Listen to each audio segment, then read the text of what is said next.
Transforming your life with hypnotherapy just got easier with your host, Julie from CoachingHypnosis.net. Welcome back, dear listener, to Coaching Hypnosis. Yesterday, we stepped into the grim confines of a Danish prison cell to look at how a lone sociopath could turn a fellow inmate into a flesh and blood remote-controlled drone.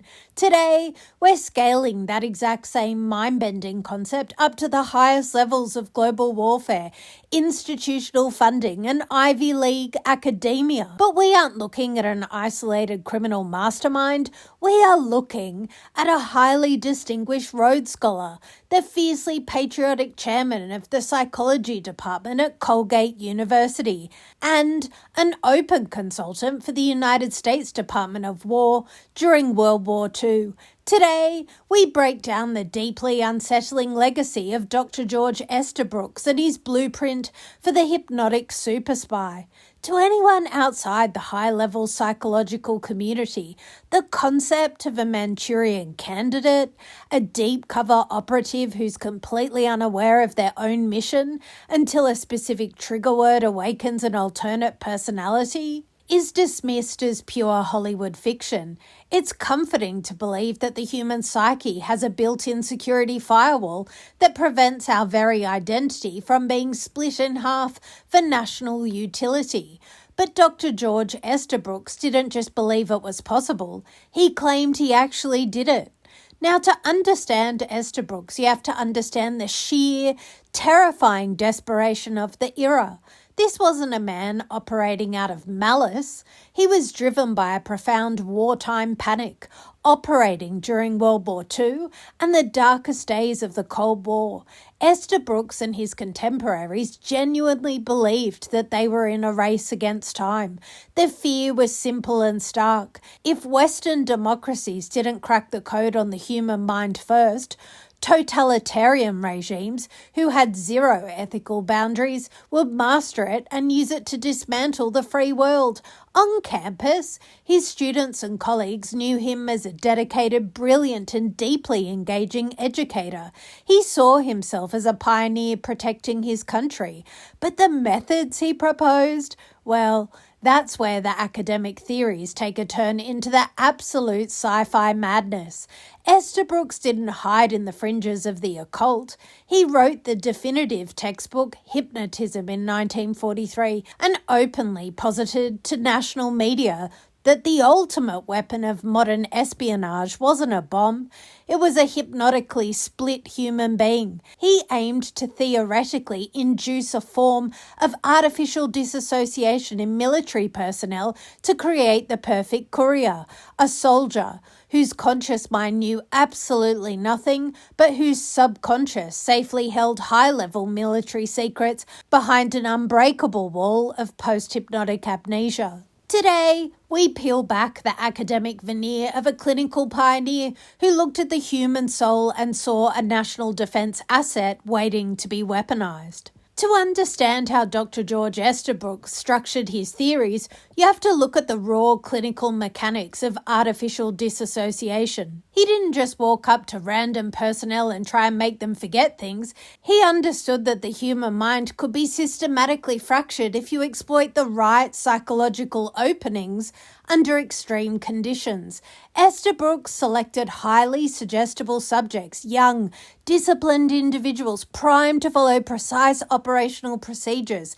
He would take them into deep somnambulistic trance states over weeks of daily conditioning, but he didn't stop at simple post-hypnotic suggestions. His explicit goal was to create a permanent artificial dual personality, a literal partition of the subject's identity.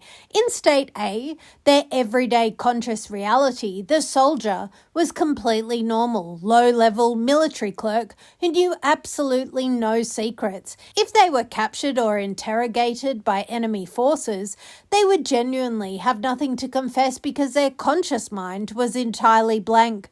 But when a specific handler uttered a specific encrypted post-hypnotic trigger word, state A would instantly go dark and state B, the covert personality, would take the wheel. His hidden alter ego would receive the top secret battle plans, memorize them flawlessly, travel across enemy lines under the guise of routine administrative clerk, and then hand over the data to a designated contact using a matching deactivation phase. Phase 1. High suggestibility screening. Select highly disciplined, compliant subjects and condition their nervous system to enter deep sonambulism instantly on command.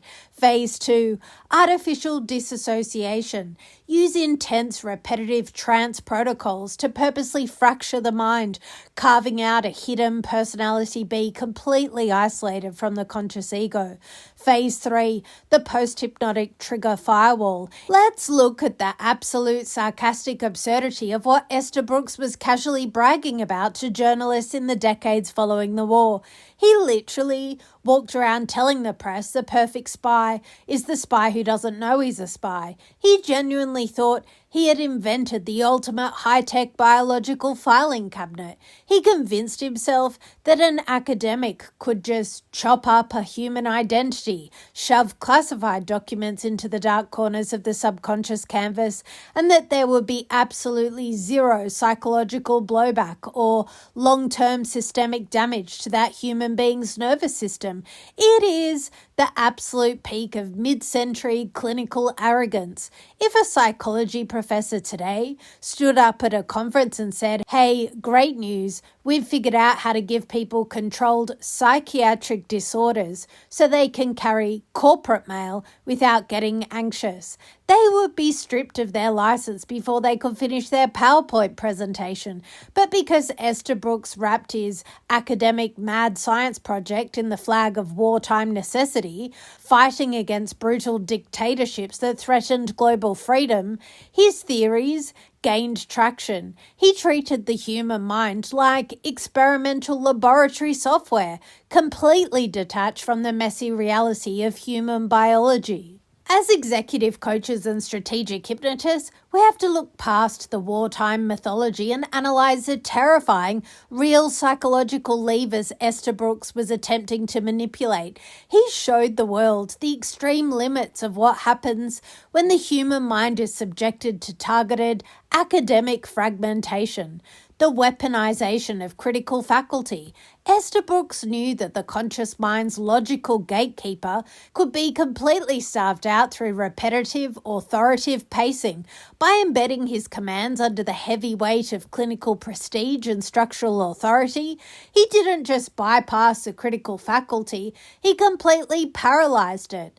The fragility of amnesic partition. While Estabrooks claimed success in creating these split couriers, modern neuropsychology tells us that artificial amnesic barriers are incredibly unstable. The somatic nervous system cannot be neatly partitioned. The trauma and stress experienced by personality B will inevitably leak into personality A through severe panic spikes, chronic somatic exhaustion, and suddenly uncontrolled cognitive collapses. The ethics of subconscious sovereignty. Estabrooks' work serves as the ultimate warning of what happens when a practitioner believes they have the right to own the architecture of a client's mind. He proved that hypnosis can be used to construct internal walls, but those walls ultimately turn the subject's own brain into a high-security prison. Dr. George Estabrooks passed away in 1973, driven by a fierce desire to protect the West from totalitarian threats. He nevertheless left behind a legacy that directly laid the theoretical groundwork for early, chaotic days of Cold War intelligence experimentation. He proved to the world that while the subconscious mind is a beautiful engine for personal transformation and accelerated learning, in the hands of an isolated academic with an extreme agenda, it can be cold-bloodedly engineered to dismantle the very core of human identity. The profound lingering lesson of Dr. George Estabrooks' Super Spies is a visceral reminder that your identity is sacred and your mind must never be partitioned, compromised, or handed over to any authority that demands you go to the dark to serve an agenda. An ethical coach, consultant, or clinical hypnotist will never try to split your awareness. hide your own data from you, or create internal walls to keep you compliant. True, unshakable guidance is about integration, bringing every single part of your mind, your history, and your executive power into one single, powerful, uncompromised front. If you've realized that you're navigating the heavy side of professional pressure by partitioning your life, acting like one person in the boardroom while your true nervous system is privately collapsing under the weight of high-performance anxiety, it is time to tear down those internal walls and reclaim your whole authority.